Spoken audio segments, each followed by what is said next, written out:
আসসালামু আলাইকুম। আপনার উপর শান্তি বর্ষিত হোক। প্রিয় সুহৃদ, খতমে কামালের 28তম ধাপে আপনাকে স্বাগতম। আপনি জানেন, রোগ শোক, বিপদ আপদ, আসমানি জমিনি বালা মুসিবত, সকল ধরনের অস্থিরতা, অশান্তি, অনিশ্চয়তা, নিরাপত্তাহীনতা, দুর্যোগ, দুর্বিপাক, আজাব গজব থেকে মুক্তির জন্যে খতমে কামালি এক সহজ আমল। খতমে কামালির এই আমলের মধ্য দিয়ে প্রার্থনাকারী প্রার্থনার সাথে মিশে যান। আসলে প্রার্থনাকারী যখন প্রার্থনার সাথে মিশে যান, তখন প্রার্থনা কবুল হয়। খতমে কামালি প্রার্থনা কবুলের এই পরম মুহূর্তে আপনাকে নিয়ে যাবে। তাই নিজের, অন্যের, সমাজের, দেশের, মানব জাতির যে কোনো কল্যাণের নিয়তে আপনি এই আমলে অংশ নিন। আপনি সকল বিপদ আপদ, বালা মুসিবত মুক্ত হন। আপনার জন্যে কল্যাণকর সকল দোয়া আল্লাহ কবুল করুন। সব সময় আল্লাহ আমাদেরকে তার রহমতের ছায়ায় রাখুন। এই কামনা করে আমি শহীদ আল বুখারী মহাজাতক খতমে কামালির পুরো প্রক্রিয়ায় আপনার সাথে থাকছি। আসুন এবার আমরা ডুবে যাই সত্যের গভীরে।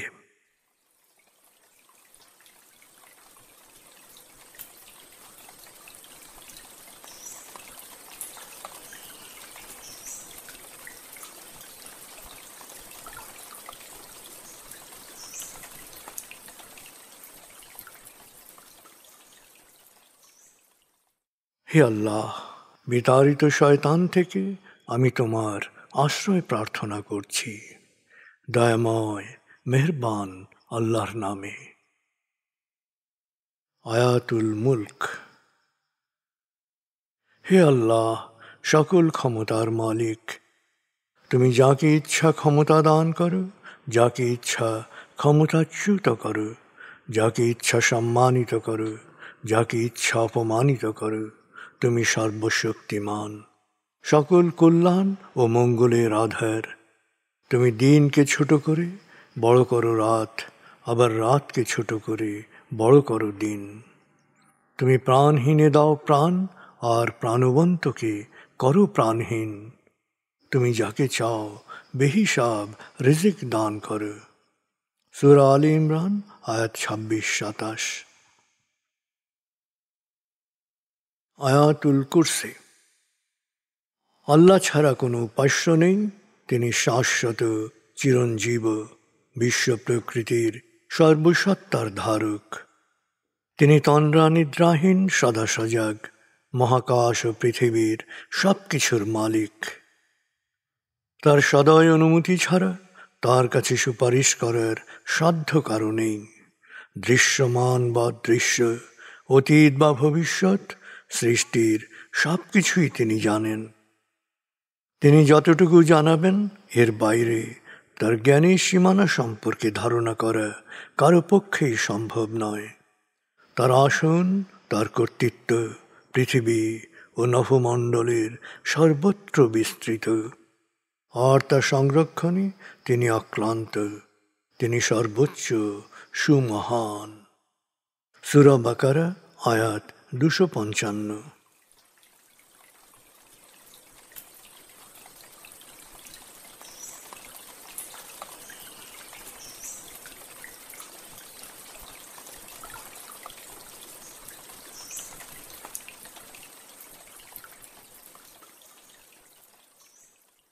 আসুন আমরা ধীরে ধীরে ডুবে যাই হৃদয়ের গভীরে নবী প্রেমে।